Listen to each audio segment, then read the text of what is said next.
Greetings all, Dr. Raphael X here with another video on epistemology. How do we know that we know? So please subscribe to this channel, click on the like button, click on the notifications button, leave a comment, share this video, all that good stuff. All right, so this is fairly new. We can say science in the broad sense of science, the classical meaning of science. What is knowledge? What is truth? Can we actually know things?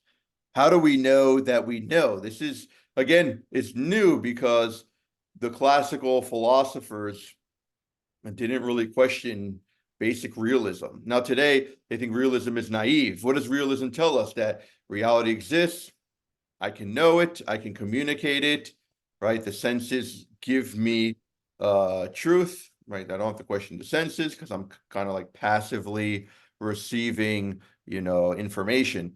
So why question it? But because of the modern question of epistemology, we are going to discuss it. So as always, me and my friend Jeremy here. I don't know if I said Jeremy's here, but yes, he is here. Of course, you can see him. Um, we disagree. We'll probably disagree on this. Sometimes a lot of things we agree on. Now, when we go to more of like philosophy of science, there's a disagreement on some of these issues. So there'll probably be some disagreement. Jeremy has a very eclectic view. Um, I'm basically defending realism, the mitigated realism that first knowledge comes to the senses, and then we can have what you call intellectual knowledge, the universals, which is a higher form of knowledge. We can know reality, and it's important. I mean, this philosophy is so fundamental that, and we have to be careful because the ideas we expound on have tremendous consequences. I mean, epistemology is so fundamental that you can easily fall into a philosophical agnosticism, like a metaphysical agnosticism, where you can't affirm anything outside of you, or even inside of you. You can't affirm anything at all. You fall into a pure skepticism and or nihilism ultimately. And yeah, that's a big problem. So epistemology is very important. A little, as St. Thomas, I think St. Thomas has said, famous saying, a little mistake at the beginning becomes a huge mistake in the end. So knowledge as the basis. So what happens in the modern times, kind of epistemology, the philosophy of knowledge, has become more important than metaphysics, because the whole basis of metaphysics is that, yes, is realism, right? Classical metaphysics. So now we're questioning the very tenets of metaphysics. Can we even know? How do we know that we know? Right? All right, well, let's go to you, Jeremy. With surely you have something interesting for us to ponder on and for me to disagree with. Let's see. But go ahead. Yeah, Yes, welcome. yeah. Very interesting topic. Truth. What do we know? How do we know? How do we know that we know? All that kind of stuff. I think common sense view, as it concerns the nature of truth, would be the conformity of um, our ideas to reality. How do I know that what I say is true? Well, it's because it aligns with something other, qualitatively other than that which is in my mind. I, along with that general kind of, or in that general sphere of thought, would be the view that there are objects such that are other than mental, and that they are mentally reproduced in minds, whatever be the nature thereof. And again, that conformity of the mental state and the object is what truth is.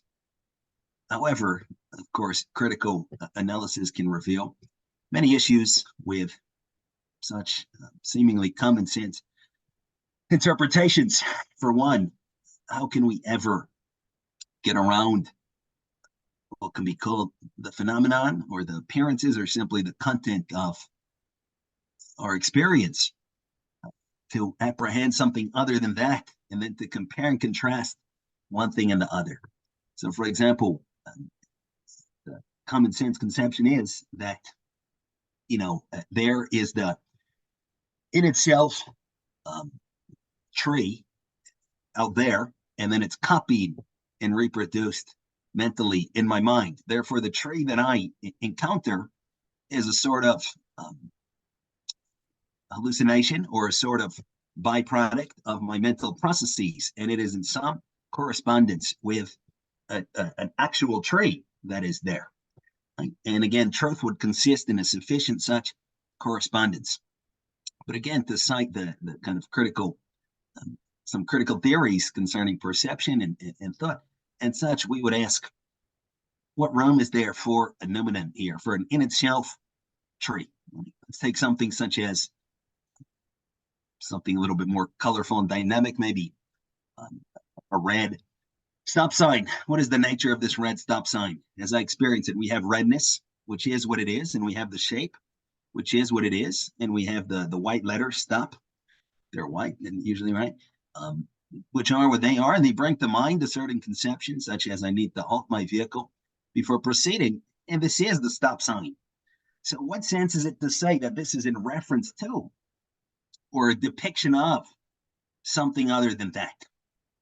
And if we examine where that comes from, that whole idea that that is a possibility, we can kind of go back in the history of thought and see that at a certain point, certain thinkers decided to split up experience along the lines of so-called primary and so-called secondary qualities.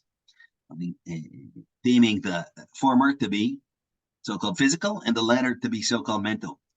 Meaning the primary qualities would be something like quantity, shape, size, and they're really there. And the color and such, and the smell and the taste would be purely mental. Having stripped or created such a skeleton, stripping reality of its qualitative, non-numerical aspects, right? Those so-called primary qualities can be quantified in a sort of mathematical representation or world image can be built, and further deductions from there can be made and can lead to the idea that the world consists out of tiny little particles, atoms, and consequently that is the in itself, these little things, right, or whatever the latest theory would be. And then again, it has to somehow be copied into our mind, right? The physical has to be translated into the mental, and we have this unbelievably confusing cacophony, if that's the right word, or salad of ideas. So, for example, just to perceive a simple stone, it would involve there being an in itself stone, which is composed out of however many quintillions of particles, which themselves can never be apprehended or accessed in any direct way. And then there has to be some kind of intermediary, so-called photons, for example, and they have to travel through space, right? And such as a postulated ether, evidence for which has not been found. So now that's in question. What are the photons traveling through? And they have to then via an unbelievably intricate series of processes enter into the eye and via the whole optical system and get into the brain, this and that, and then it somehow has to be translated into consciousness, which is then an epiphenomenon of the brain, according to kind of uncritical naturalism, for example. And that is the stone that I perceive. It's actually behind my eyes, right? Because it's in my brain, and it's some sort of copy or representation of a stone that is there, right? That I can touch it. So it's this there's in itself stone and in itself photons and in itself neurons, and then the copies and appearances of each. It's this unbelievable mixture of who knows what. And then we would have to figure out what is truth. Well, truth is the correspondence again of the mental state with the physical reality and who knows what. So we can try to simplify things a little bit. And I'm sorry for speaking too long, but just to wrap up the point. Try to simplify things and say that we communicate in terms of language. The language in itself is simply sounds or scribbles or other markings, right? And either that's all that it is, such as when I hear a language that I do not speak, all I hear is just garble, right? And if I do understand a language, then that language refers to content such as is ultimately given. It is presented to us and it is real for what it is worth. The term red for one who speaks English, or and understands that word refers to something real, such as it's called red. That's it. Right? Should I say I'm hungry? That refers to a given state, such that varies from uh, that which the word satiation means. And there's a difference between these two givens, which are not verbal. And we could say that the nature of truth could be to, first of all, experience reality, and then to use our words correctly to represent reality to ourselves, consequently attain to conceptual ideational structure such that is sound. And then a further step would be to use language correctly, intersubjectively, as it concerns others, to convey what ought to be conveyed when and where appropriate. Sorry. So go ahead. Yeah, no. So definitely the language is the basis of it is knowledge. I mean, if we can't know, we can't communicate what we don't know. So when you know something, obviously, and that's how language ultimately evolves, because a new reality is made up, like, technology, like hard drive, for example. That word didn't exist, decades ago, we could say, 100 years ago, because the reality of the hard drive did not exist. And yeah, I think we agree more on this actually than disagree. That yeah, that knowledge is a kind of matrimony between object and subject. So it can't be purely subjective. But now going back to truth is, first of all, the basis of, because when we talk about truth, we usually refer to logical truth, which is the conformity, as you said, between the mind and reality. But the basis of all that is what metaphysical truth, which the things existing in themselves. So it's interesting, it's Thomas Aquinas who said that truth, metaphysical truth, is the conformity of the thing with God's mind. Because nothing can, everything that exists has an intelligibility, it can be known. So knowledge and existence almost goes hand in hand. If you have an existence, you're able to be known, at least by God. So God knowing you gives you its existence, which is really interesting. That our existence, our knowledge rather, is not causal. It's just a consequence of the thing existing. But God's knowledge is causal. It causes the thing to exist, and that's the metaphysical truth where God is, and that's where Christ comes, this notion of the logos, ton patron. I think my Greek is not failing me now, but that the knowledge, the God's self-knowledge, the Father's self-knowledge is another person, and it's Christ who is God also. Knowledge, you have the intellect, and then you have the love, the will, which is also another person, the Holy Spirit, which is fascinating. So that's that. I think we agree a lot on that. But I think in modern times, I just want to mention this other point, that epistemology is seen as something that can be potentially harmful. Um, so for example, in like modern times, they talk about cognitive success, which is a way of saying successful knowledge, we can say. So if you like wrongly obstruct an agent's cognitive success, then that would be like a epistemic wrong, would be considered. So, and this is very relative and morally speaking. So in a situation in which like false testimony would be an epistemic harm, dishonest testimony would be an epistemic wrong. So it could be something very subjectively interpreted, where you use language language is equated with violence. You're kind of seeing that today with kind of this wokeist culture, where we have to use euphemisms in a sense to not do, we can say, epistemic harm to people. So we have this euphemistic language, which is, an extreme is being politically correct and not saying things as they are, kind of covering it up in order not to do this epistemic harm, kind of harming the knowledge of others in a strange way. Um, so yeah, it's interesting how like so you have different epistemologies, like feminist epistemology, right? Black epistemology, which is this postmodern intersectionality where they want to um, influence we can say epistemology, instead of being an objective science where I can actually know knowledge, it becomes a science with a lens of a certain, political view, a certain a narrative, right? Because in postmodernism, there is no meta narrative, which would be the classical, what we're talking about now, the classical view of knowledge. It would just, as you said, the conformity of the mind to the object. No, that's a meta narrative. There's just narratives. So there's different epistemologies. We almost on the individual level. So what do you think about this? We can get into this, that this perspectivism, where your perspective, which is different from mine, means that your knowledge and my knowledge is just intimately our own, and there really is no objective knowledge of things, precisely because of these lens that we each have, kind of seeing realities.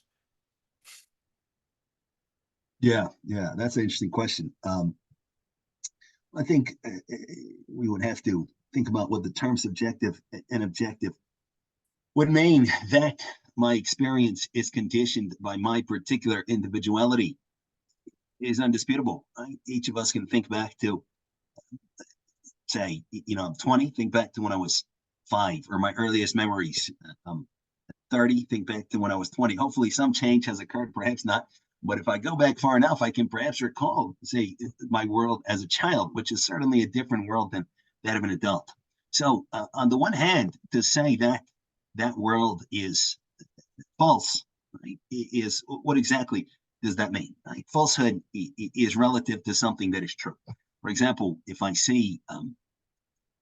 go to a science museum, right, and I see what's it called? A hologram, a holographic spoon, and I say that's a false spoon, it would mean that I'm comparing and contrasting that experience with that of that which I call a real spoon, which is tangible and I can use to scoop up soup, stir something, and so forth. But the hologram, for what it's worth, is what it is. The appearance of the spoon is precisely what it is.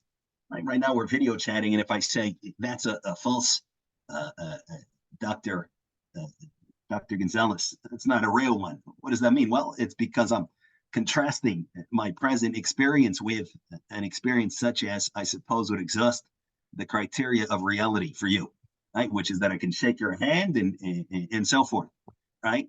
But this you on the screen is real for what it's worth, according to the relevant criteria thereof, right? I can see you, or I can see an image, a representation of your body, which is hopefully an expression of your mind, and however we would think about that. Maybe that wasn't so precisely stated, but anyhow, so we can't just say, oh, the perspective of me when I was 5 is false. Relative to what? What does that mean? We can say that my experience of life when I was 5 was commensurate to that of approximately a 5-year-old. Right? And for example, maybe I thought that my parents were, or parent or guardians were all powerful or all knowing. Right? That is the conception that I did have. But should I have matured over the years? Now I have a different conception, such as better accounts for the immediate givens, facts of experience. And that can lead to another interesting point, which is that also, doubtlessly, there are many and perhaps ultimately innumerable ways, systematic ways to account for that which needs to be accounted. For example, to take an analogy from math, it was for, I believe, thousands of years believed by scholars that what's called Euclidean geometry is the only way to consistently represent space. And in just over, I think it was the last century, something like that, many different sorts of other geometries, internally consistent geometries, Riemann, one rings a bell, whatever their names are, have been come up with that are all internally consistent and that all can be used to account for our experiences of space. And that does seem to be so as it concerns knowledge. I can take certain things that I have to account for, such as that my hand, once it's closed, won't go further, such as that I can't close my hand around a cup, such as that I see something over there and I hear something. I can take these things that are what they are, and taste and smells and experiences, and obviously all the facts of psychology, and I can come up with, an internally consistent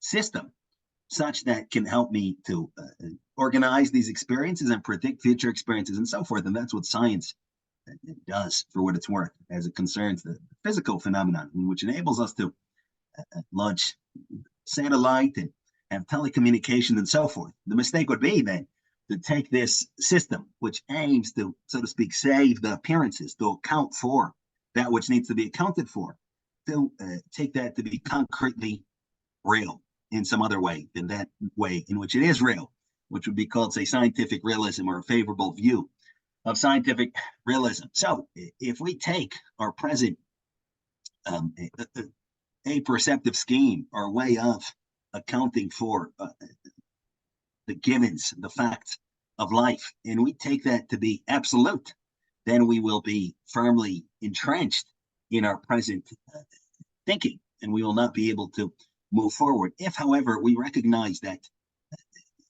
we ought to do is to be the kind of person that is able to tread along the path of truth, which is infinite, we can ever more closely approximate to reality. Then that's a very different kind of way of going about it. Instead of saying that I need to have, facts ABC 1, 2, 3, and then I'm good. I'm a made man or a made woman. As it concerns the knowledge of truth, instead I'm focused on the kind of person I am. Am I able to pursue truth? Am I able to, starting with a sufficiently sound account of what is given to me in experience, go forward from there and understand better and better, more and more, in a more and more nuanced and finer way, reality, which is not then predicated on my personal predilections, right, and preferences. To your point of subjective versus objective, it is not that I can conjure something up, right, using my words and say, you know what, the true nature of the human being is, flying fairies and that sprinkled dust. I just said a bunch of words. It's okay. I can also say blah, blah, blah, blah. It doesn't matter. No, I'm trying to apprehend the given. I'm trying to see clearly with my intellectual vision that which is, right? But it's just that I can see it more and more. I can advance down that road of truth, which is also our true good, and which is also beauty, right? And consequently constitutes probably the end of human nature, meaning the objective of what we're after, to attain to the good and the true and the beautiful. Yeah, you touched on an interesting point that just because people think, just because our knowledge is not exhaustive, doesn't mean we can't know. But we can know things as they are, but there's a progress in our knowledge. Like we can always, because we can't know things even in a natural sense. Forget about the supernatural sense. That's another way of knowing, we could say, like faith. But even in natural sense, our knowledge is not exhaustive, but that doesn't mean we don't know things as such, but it can still progress. I can know a thing better mathematically, scientifically, right, according to chemistry, what have you. So, and yeah, there's different kinds of truths too, or knowledges rather, like say the sense knowledge and the intellectual knowledge we're referring to before. So you can have knowledge of the individual, but there's deeper types of knowledge. Like you have knowledge of cause. Like for example, the famous example of what Isaac Newton was with a friend, and they were both looking at trees, apples falling from trees, and his friend said, "Oh, look at those apples, how fast they fall." And Newton was thinking, well, why do they fall? Right? That's two different questions that refer to two different types of knowledge that both of them are real. One of them is just more on the surface level knowledge that changes, we can say. So, but yeah, the knowledge of the individual that really changes. But when the knowledge of the cause, that doesn't change. That's why when you need knowledge of cause to teach, right? That's more of the universal knowledge. You can't just teach knowledge of individual experience, right? And this brings the next question that you kind of alluded to also with experience, is that does experience justify truth or my belief? Like, for example, if I'm drinking a cup of coffee and it tastes really sweet, is that enough evidence to say, well, the coffee is sweet? And there's this group called the evidentialists, and they would say it does, right? Because experience is a type of a mode of evidence. So if you have a throbbing pain in your head, that is evidence that you have a headache, right? So you intuit the proposition of truth, and that is the basis of your belief. So that is a justified belief. Now, it could be that you have an experience where you have to verify it. So then we have another group called reliabilism, that looks for reliability, looks for the source, and it's not necessarily the opposite of evidentialism, but some people like to contrast them. But reliabilism just goes to see if there's an actual source to that experience. So it is possible that you have an experience that does not have a basis in reality. Now, this is interesting, it's very psychological. If I see a dog, you cannot tell me I'm not seeing a dog. You cannot, if I tell you I'm seeing a dog, let's say there's no dog there. You can tell me there is no dog here, but you cannot tell me you are not seeing a dog. You see, because that experience is very real to me. Now, actual reality was extramental. Obviously, I would be crazy. I would probably have to go to, right, insane asylum if I'm seeing things that are not there. You need to correct me on, right? You need to help me out and say, no, there's no dog here. If I'm running from an imaginary dog, there's something wrong with me. But nevertheless, you cannot tell me that I am not experiencing a dog, right? So that experience at times does have to be verified. Even though we intuit it, we intuit many experiences, not all of them. That experience, a sense experience, needs to be verified to see if it is based on a reliable source, if it is objective, if it is according to truth, right? And the notion of human faith too is very fascinating too, that our knowledge, most of our knowledge is based on human faith. We cannot, have evidence for everything, objective evidence. We cannot. We do have to rely on authority, human authority, right? For even the books we read, right? People listening to this will say, "Oh, I have that as true what you say because I find you as a reliable." Usually in philosophy, you want to be persuaded, but even the argument of authority does apply. Like Thomas Aquinas said this. You're like, "Oh, that's a pretty big authority," right? So the argument of authority also. Human faith gives us provides us with knowledge also. So the different type of, it's interesting how knowledge can be justified differently. It's kind of the point I'm trying to make. And yeah, I don't know if you want to chime in here or pass on to another point. But basically, Yeah, it's not just internal justification. Like sometimes the internal justification can be enough, but sometimes we need external justification. Yeah. So we can take that example of the dog that one hallucinates and think a little bit about it. So kind of the example I mentioned before of the holographic spoon. So again, if I see something such as would be correctly classified as a hologram of a spoon, that means that it does not exhaust all of the criteria that I would typically associate with what I call a real spoon. Again, one of the criteria of a real spoon, get the coffee out of it, is tangible impenetrability. I can touch it. It can bend a little bit, but hopefully not too much. Right, so that's what I call a real spoon. Now, if an experience of mine satisfies each criteria that for me constitutes the definition of a real spoon, then I say it is a real spoon. If I can see it, if I have sight, the blind can't see, but if I can see it, if I have sight and I can touch it, right? What else? Smell? Doesn't really smell itself, I guess. Taste, right? Well, not itself. Basically, if I can see it and I can touch it, I say it's a real spoon.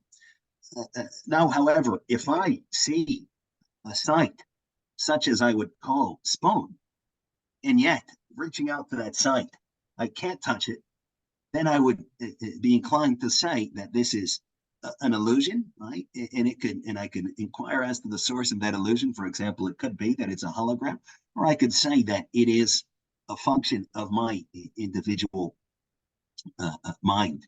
Even just like this, pressing on an eyeball can double up the spoon, and the second spoon that doubles up, you reach out and you don't touch it. So then I would attribute the source of that second image to, for example, the pressure on the eyelid. I would investigate what is going on.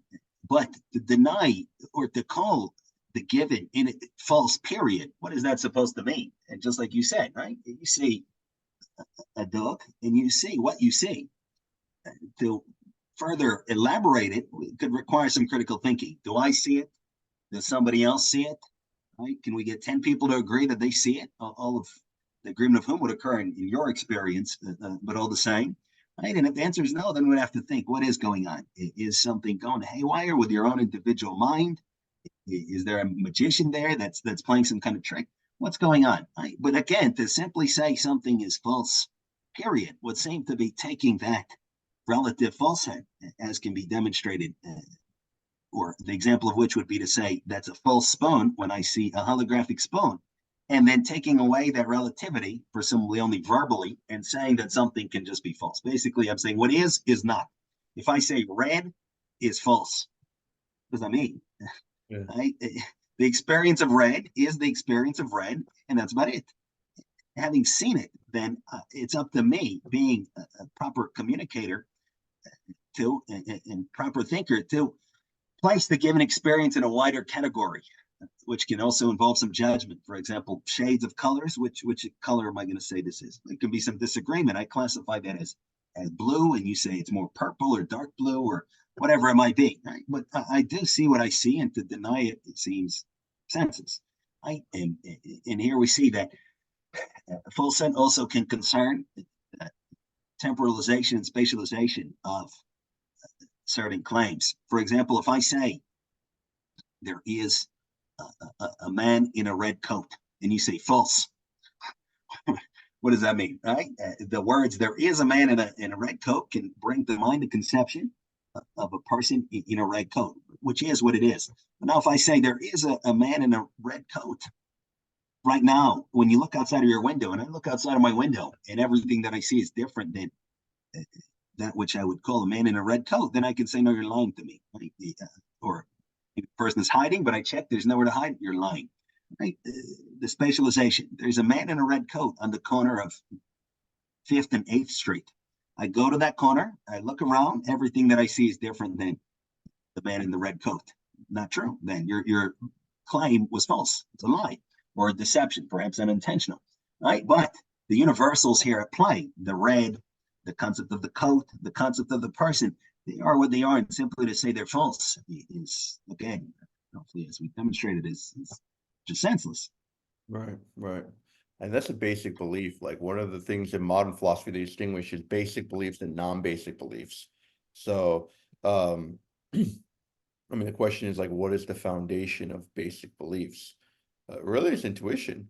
I mean, it has to go back to something that's believed on faith, because you cannot, like, foundationalism believes that you have to have a foundation for knowledge ultimately, and it's based on principles. The principle of, like, my senses give me truth, basically, even though it's not 100%, in more elaborate things, not true. But in non-basic, we can say, type of beliefs, but in basic beliefs, when I say the sky is blue, that's rested on the principle that my senses give me truth. So that foundationalism is important, that we intuit. The intuition is the basis of basic judgments. And really, what you were saying before about kind of just escaped my mind. Sometimes I write things down when you're writing it, but when you justify, when you're saying, the point just escaped my mind. Go ahead if you want. Well, I'm thinking of it. If I could hop in. Yeah, hop in. What you were just saying. I think some of these issues that ensue, for example, we hear the claim that you have to assume something which cannot be proven in order to build on that proposition, right? You can know A is B, B is C, A is C, but you have to assume A, for example, or something antecedent to A, or this or that, or you have to have faith that the senses work in correspondence to reality. One of the kind of implicit or explicit, but usually implicit conceptions here is, again, that the empirical split from the rational. that experience itself is irrational, sensationalism, basically, that I just have sensations, this color, that color, and that there's reason, which is something wholly different than experience, entirely different meaning than experience, such as logic, A equals B, again, B equals C, all that. A different view, however, would say that reality is what it is. We pull rationality, what we call rationality, from experience. Experience is itself rational. So, for example, it's rational that if I fill up water bottle and it's filled up, eventually it will overflow. Why is that rational? Well, nothing else is conceivable. If all the space therein is taken up by water, any additional water cannot go into that space, and therefore it overflows. That's rational. So we pull the rational from our experiences. There's no split, I think it could be suggested, between the rational and empirical. And no, go ahead. I'll just say it real quick. And therefore, there's no need to say, okay, I need to assume something, or I need to have faith in a particular sense of the epistemic sense here, or I need to believe that my senses are accurate, or something like this. What I experience is what I experience according to exhaust certain criteria of reality that I can offer can require further investigation. For example, if I'm colorblind, that which I see is indeed, whether it's grayscale, whatever the particular issue is, it is what it is. But I can say that were I to have different eyes, I could have certain sorts of experiences called colors that I don't now have. And somebody else, I assume, has those experiences. But I don't need to necessarily say that I need to believe that my eyes bring me true data. That would be predicated on the aforementioned, towards the beginning, on the idea that reality is some kind of noumena that cannot itself be contacted or accessed in any which way, right? The thing in itself of a cut, for example, and that then it's the job of the senses to represent, to have a mental representation of that which is qualitatively different. But we discussed, there's many issues with that view. Go ahead, sir. Yeah, no, it's I think you need intuition. You need to intuit something. So the examples you mentioned before, and I remember what I was going to say before is regarding live, but I'll get to that if I remember. It's a tired, long day, but so you were talking about kind of arguments. If I fill this up, then it would overflow. Yes, that's rational, and that's based on prior experience. We can say that's irrational. That's more of an argument. But even something more basic, like the sky is blue, is that conformity there has to ultimately rest on. Let's go to mathematics. Well, let's go back to sky is blue. Sky is blue has to rest on the principle that the senses give me truth. Because if not, there has to be intuition that we couldn't say the sky is blue as something true if we don't have priorly. I'm not saying there's a priori knowledge, but there's kind of like in between a priori, a posteriori, where there's something immediately known that has to be based on intuition. So Hume, for example, David Hume, he fell into skepticism because he was a materialist. He tried to justify everything. He's an empiricist. He tried to justify everything based on the senses. But what happened is that he ultimately fell into skepticism, because then he said, well, how do I know the senses give me truth? Right. And that's skepticism, where you try to, and this is what happened with modern philosophy, you try to you want to prove everything ad infinitum, which is absurd. The foundation has to be something that is intuitive, immediately known, not necessarily rational in a sense that we don't reason it out, but rational in a sense that it's part of us because we're rational by nature, but that we intuit it. So going to mathematics, for example, 2 + 2 is 4 is, we can say that's an argument, even though we can know it immediately or what have you. But even more immediate is the fact that one exists, that individuality exists, right? That one is the fundamental number, and we're just adding ones, right? 1, 1, 1, 1 to get other numbers. In other regions they have different enumeration systems. But basically, there has to be a starting point, and that starting point cannot also have the same criteria of being justified by something else. So so what is the foundation of knowledge? It would have to be something we intuit, something that we know. Now faith, I don't want to use that word faith because uh, I mean we can say human faith, but it's not a faith because it's immediately known. It's evident to us. Um, so I think that's important because I don't know how you avoid skepticism. And going back to lies is interesting. So what I wanted to say before is that the definition of lie is so just as you were mentioning before, truth is or falsehood is a disconformity between reality and the self, right? The reality and the mind, disconformity. But a lie is a disconformity between what I say and what in my mind. So I'm thinking, yeah, the car's in the garage, but I say the car's not in the garage. So that disconformity, right, implies the intentionality, and that would, right, that's essentially a lie. So just kind of wanted to mention that before. But yeah, we can go back to this foundational thing, but it seems like there would have to be, it can't just be purely rational because you can't have an ad infinitum rationale. We could say reason for belief. Why? Why? It's kind of like the child who asks the adult, why? Why?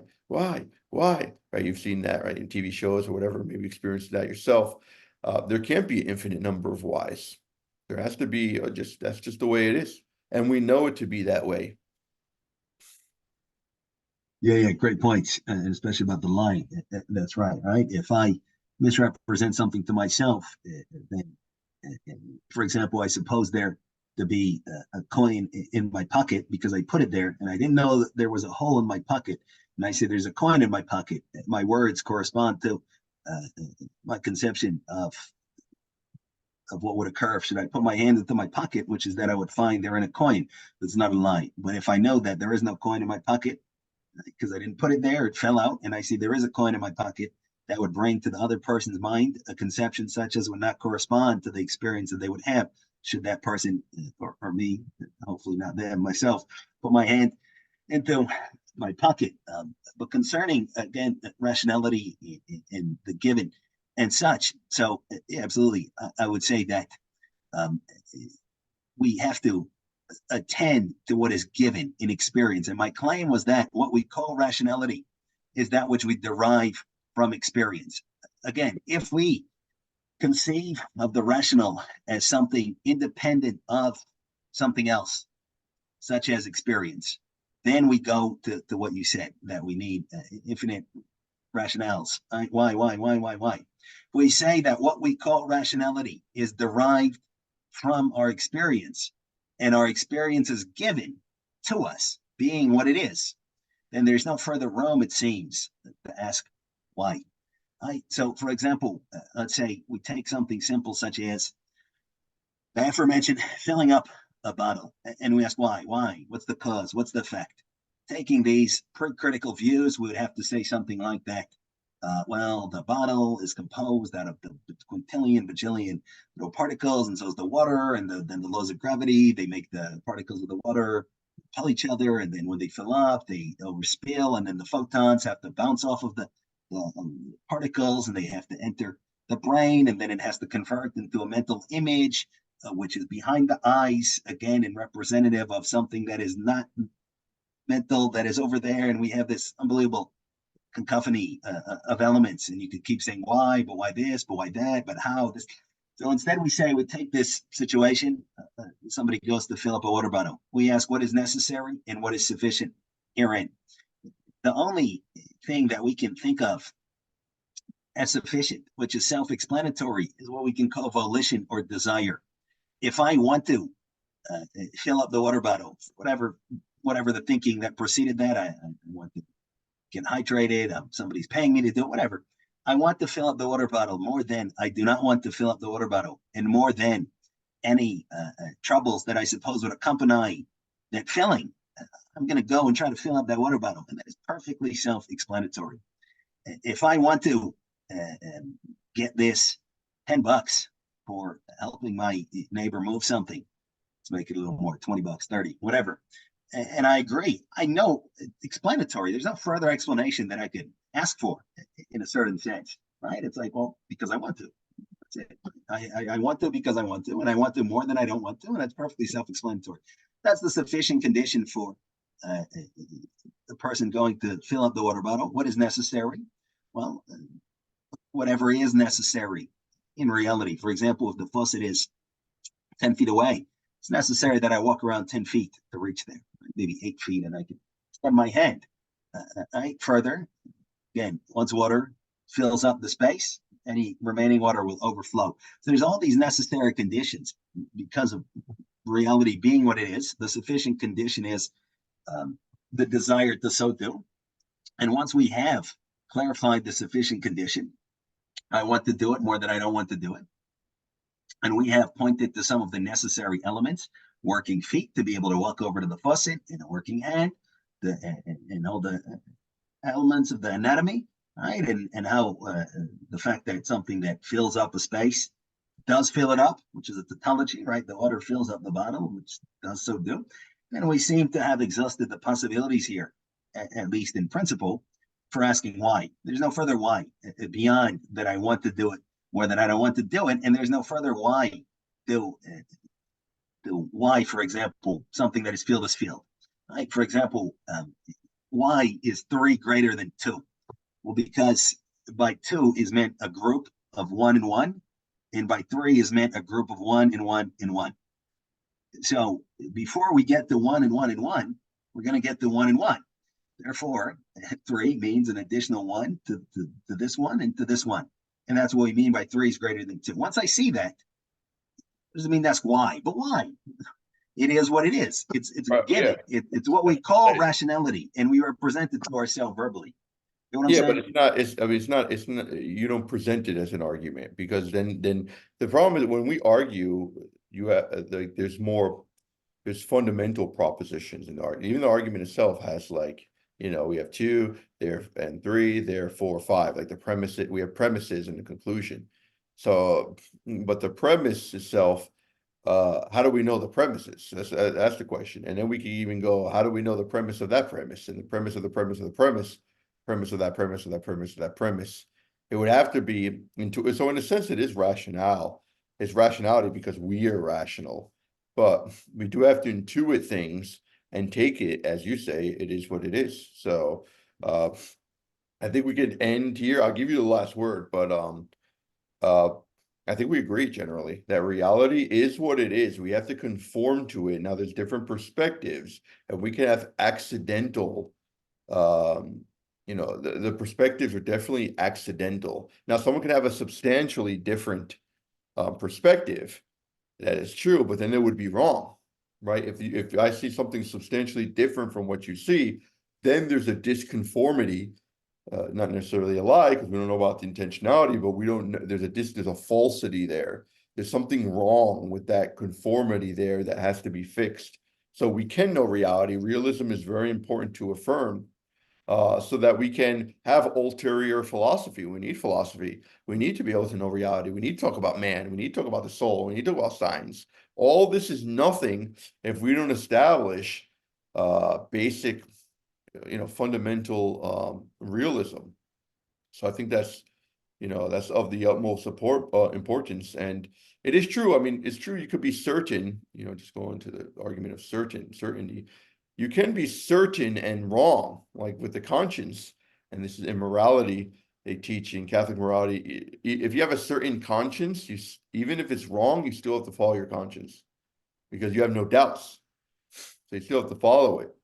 So certainty refers to a subjective state, and you can be certain without evidence that is true, and that's logical actually to be like regarding faith, supernatural faith, where we have certainty, but we're lacking the evidence. But in the natural realm, certainty relies on, I think, on 2 things: either human, reliable human authority, and evidence where we can ourselves see the rationale for it, be persuaded by it. But more fundamental are the things themselves, like the very premises of those that, we have to be certain that we can intuit things in order to be certain about other rationalities, if you will, or other things that are proven through argumentation and all that. I'll give you the last word, and then we'll end it from there. Yeah, sounds good. Well, summary is difficult of all these many different topics, but we could say a couple of things. One, I think the general premise that a person's progress is predicated on the conformity of their individual mind to truth is absolutely so. And if by realism we mean that, then we should be realist all day long. And that is, in a sense, self-evident when we again recall that words themselves are neither true nor false. We chit-chat, but we don't think. What are we saying always? So, usually we just say something, and then somebody else says something else, and then maybe the words differ from each other, and we say, your words are wrong, and whatever it might be. If I ask myself, what is it that I am saying? In a very simple sense, I say the word red. What does that sound? Red. For text, R-E-D in English or in any other language, what does that point to? What does it indicate? What does it stand for? And then I find that particular reality or experience, whatever we would call it, and I, experience it. Well, then I have what I have. I have red. Now, if I then am very careful as it concerns my speech and as it concerns my thought, and I slowly, step by step, try to say things that refer to realities correctly, and I try to establish relations such that really do exist. So, for example, I can say that I am 8 feet tall, right? So there's something, there's a conception that could be commensurate to that statement. I can imagine in my mind a person that can go up to a measuring whatever it would be, a super ruler or something, and can, it'll say 8 feet. I can, if that's not higher than the world record, I can meet a person like that. The fact is that if I go up to a place where there's measurements, it's not going to say 8 feet. So that would be a false claim. It would be a false relation. So I can ask myself, what is the true relation between my body and the conventional metric system? Something else. There's a particular relation between a woman, such the womb of whom an individual emerged from, and that person. That relation is called mother and child. Now, if I say, you know what, my mother is actually, that random person over there, and not in the sense of they adopted me or some other sense, but in that sense that I dwelt in their womb for some number of months and then emerged. That's a false relation, right? The word suggests the conception such that upon inquiry, no empirical equivalent would be found. I go back to the birth certificates, DNA, whatever it would be. So I have to strive to tell the truth the best that I can, to represent reality to myself best that I can, and the relations that inhere in reality, such as, again, mother, child, body, height, just to take the simple examples, best that I can. And then I can proceed down the path of truth, and truth that is most applicable to our and active in our development is such that makes some kind of claim on us. If I say, I think that there are 8.9 quintillion, for example, grains of sand in the world, and you say, no, I think there's 8.997. Okay, great. We can talk about that. But the real truth, the truth that is really applicable, is such that implicates me as an individual ethically. For example, wow, I'm very self-centered. I'm very selfish, right? I'm very dishonest. My intellect is a slave of my will, as opposed to it being the other way around, my will being subservient to my intellect, right? First I act, first I say, and then I think is it true? I don't even think is it true? I don't care. So these kinds of personal immediate facts about oneself and one's character, that's the first step to any further truth. It's not, let me see how far, the star is, Polaris is from the Earth. Oh, let me really think about that. Okay, great. That's my job. I work for the astronauts, no problem, the NASA, whatever. But number one, if I want to be a human being, I have to attend to myself and ask myself, what is the truth about myself? What's the difference between my real character and my self-image? Right? Well, where do I stand truly, ethically? How are my relations to other people? That kind of stuff. When I clearly and correctly conceive some aspects of truth about myself, I can then use other truths, such as that which is found in sound philosophy and theology and such, to advance myself further towards where I want to go, right? With that kind of implicit premise here being that what is true is good for me. That truth and good cannot ultimately disalign. They coincide. What is true is what is good, is what is beautiful, and what is beautiful is what is true, is what is good, and so forth. It's one and the same thing. So if I mind the truth properly and I proceed down that path, hopefully I will attain to my own true good, as opposed to just some kind of sterile, vacuous verbal vacillations. This fact and that fact, and I saw on the bottle cap this other fact, and this and that. That's, do whatever we want, but that's not really the stuff here at hand, I would say. That's right. Yeah. Yeah. I mean, the transcendental is definitely truth is hand in hand. And I mean, when we mention realism, we're talking about philosophical realism, because obviously the opposite, which would be idealism, is philosophically speaking probably not advisable. With knowledge, definitely, as the mind will be producing truth. Ultimately, the mind is very subjective. But idealism, yes, in the other sense, we have to be idealistic, right? We do have to pursue ideals in that sense. So we're Just if I could add, well, speaking. my bad. Yeah.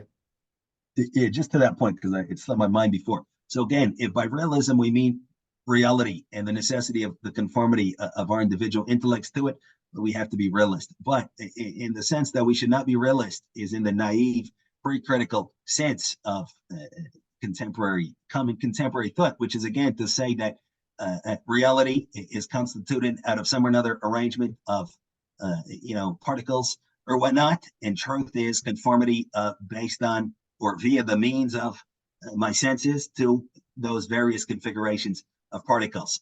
What is really reality is, the whatever the terms are, the black hole and the star, and that's really reality, and then I have to represent it to myself, and this and that. In that sense, naive scientific realism, I don't think we should be realist, and I think the tradition of idealism offers much to thinking person. It doesn't say that everything is subjective in the sense of I can imagine something, and it posits a uniformity of